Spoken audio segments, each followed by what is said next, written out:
Good morning. I know some of you all probably were not, let me see, let me pull this up. Were not expecting to hear from me this morning. And I wasn't going to say anything, but I said, you know what? There's no time like the present. Let me, as soon as I find this sound, make sure it's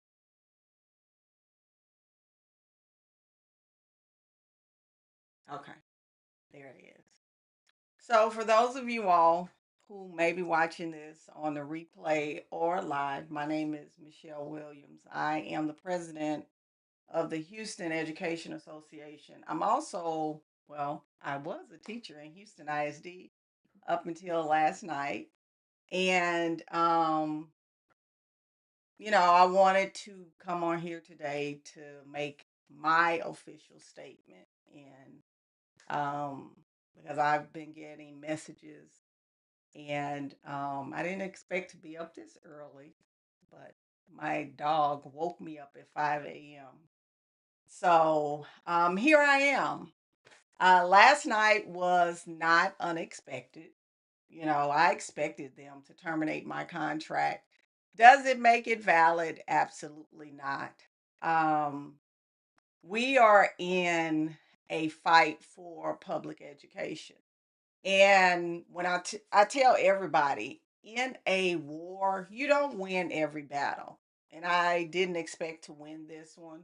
I did expect to win the hearing at the with the independent hearing examiner.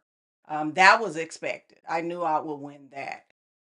But you know, this is a war, and it is unfortunate that sometimes these things happen. I have been teaching 26 years and I have cared for all of my students as if they were my own. I have provided them the education that I would want my own child to have and my own grandson to have. And I am proud of that. And that's why I can sit here today and smile because I know that at the end of the day, I did what was right and what was lawful. And I don't know if you watched the hearing yesterday. Once they get the video up, I'll share the portion of the hearing, the video, minus the districts, their attorneys presentation.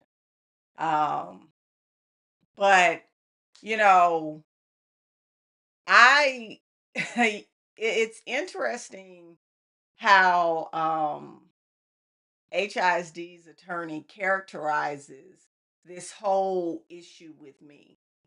She says, I don't have a choice. We all have a choice. And I don't want you all to, if you're a teacher watching this, please do not be afraid to speak out based on my termination.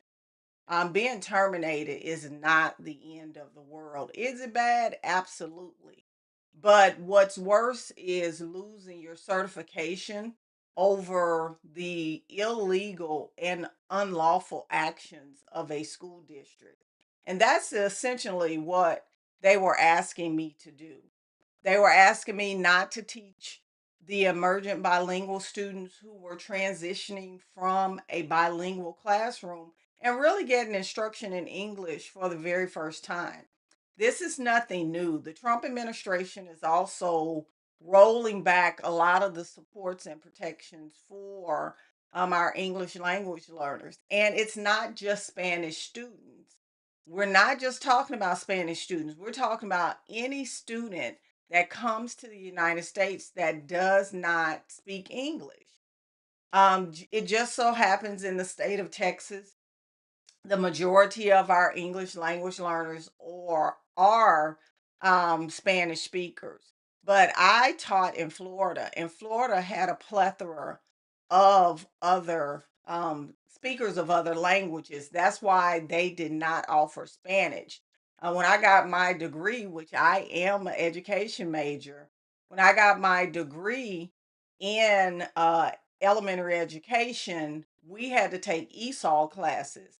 It's called well, it stands for English Speakers of Other Languages, because there were Haitians, there were Guatemalans, there were just different Africans, students who needed English language support. So when we're talking about an attack to intentionally tie teachers' hands and say, "Oh, you can't take the law," Texas has laws that support emerging bilinguals. It's there in black and white. And for the district's um, attorney to say otherwise is mind blowing, coming from someone who has a law degree. Really heavy emphasis on law. I did nothing wrong, and I stand on that. I had special education students that did not that weren't receiving services. Their attorney mischaracterized that too. She was saying that my complaints had nothing to do with my school. That is blatantly false, because it did. In my termination paperwork, it said that I refused to implement the NES model, and the complaint that I filed said that the NES schools were not in compliance. They were trying to turn our school into an NES school with this NES model. So that was another mischaracterization. Well, it was a lie that she told, um, because we proved out, and all of this had evidence in my hearing. I had Like, I was told not to teach the children. We didn't have any time to teach the children how to read. I had another teacher write a statement that was entered into evidence. So it's a lot of things that you know, were supported by evidence. And for them to stand there and say, "Oh, um, we don't have a choice." Well, I do. I do have a choice. The law states that we have teacher standards, and Mike Miles is not above the law. And the funny thing about him and these board of do nothings, because that's what I call them, they do nothing, is they are carrying out a personal vendetta of a man who has more time behind him than left in front of him. Mike Miles is going to be on the first hot thing smoking out of here. And his personal vendetta will be long gone. And he's using these board of do nothings to carry out a vendetta that he has against me. And that's fine, because I swing a hard punch too. And we have seen that. And you all have not seen the end of me, or the last of me. I'm here today. I will continue to show up at the Houston Independent School District Board meetings. Houston ISD is home. And regardless of where I'm living at, regardless of whatever happens, I will always fight for the students in Houston ISD. That district has provided me with so much that it will always be the first. I will be always the first person to stand up for that school district. And this is a larger issue. I know people are asking, well, what are you going to do next? Well, I'm going to leave that up to my attorneys, and I have a race to win. That is my focus. I am the Democratic nominee for House District 127. That is in North Harris County.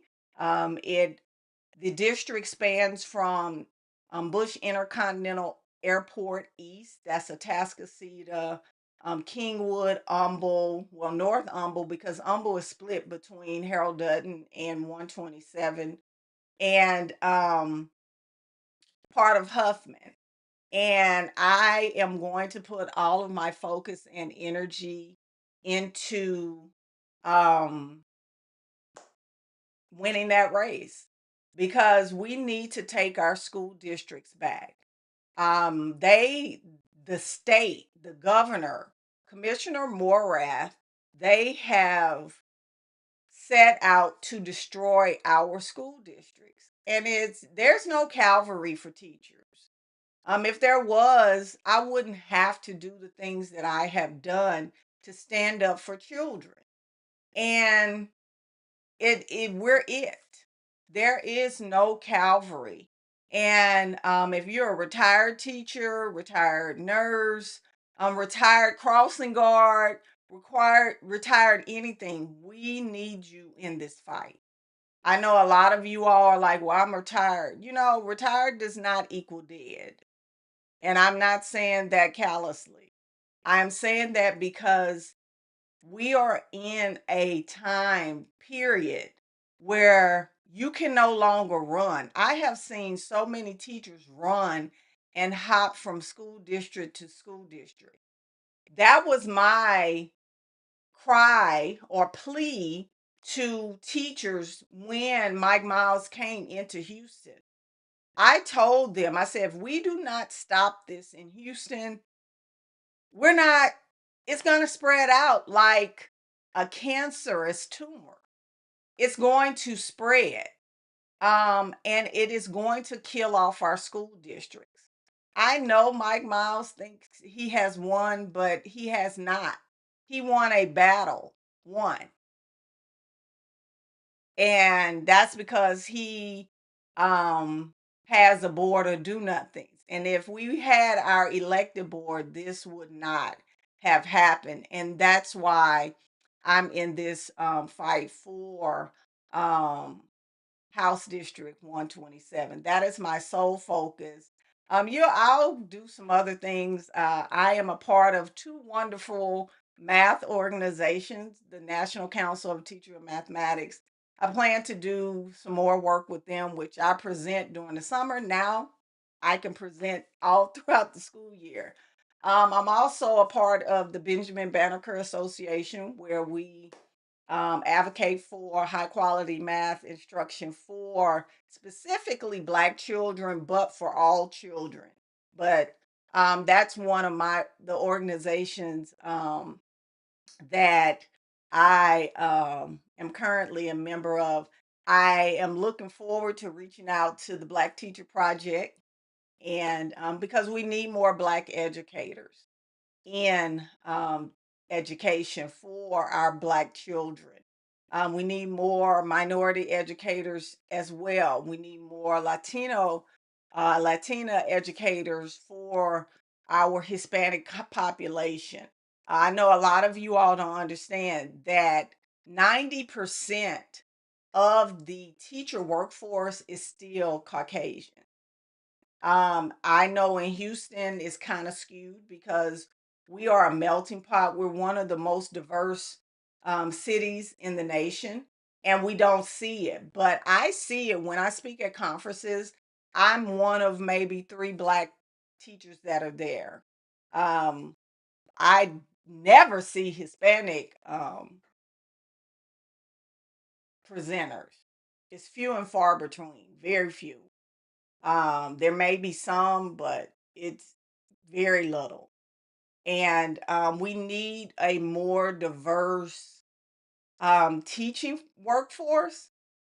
Teaching is still a good profession. We just need to take it back. I enjoy teaching. It has been my greatest joy to teach in the Houston Independent School District, where I started as a first year teacher. But, as life would have it, um, I went out with a bang, and I will continue to do so and show up for um, this community as well as the community that I serve um, out here in North Harris County. But I want to thank you all um, for supporting me and always supporting me. And if you want to support me further, You can go to my website at michelleforstaterep.com and donate or become a volunteer because we need to flip this house. What you saw last night or heard this morning or read in the Chronicle or read in the Houston Press,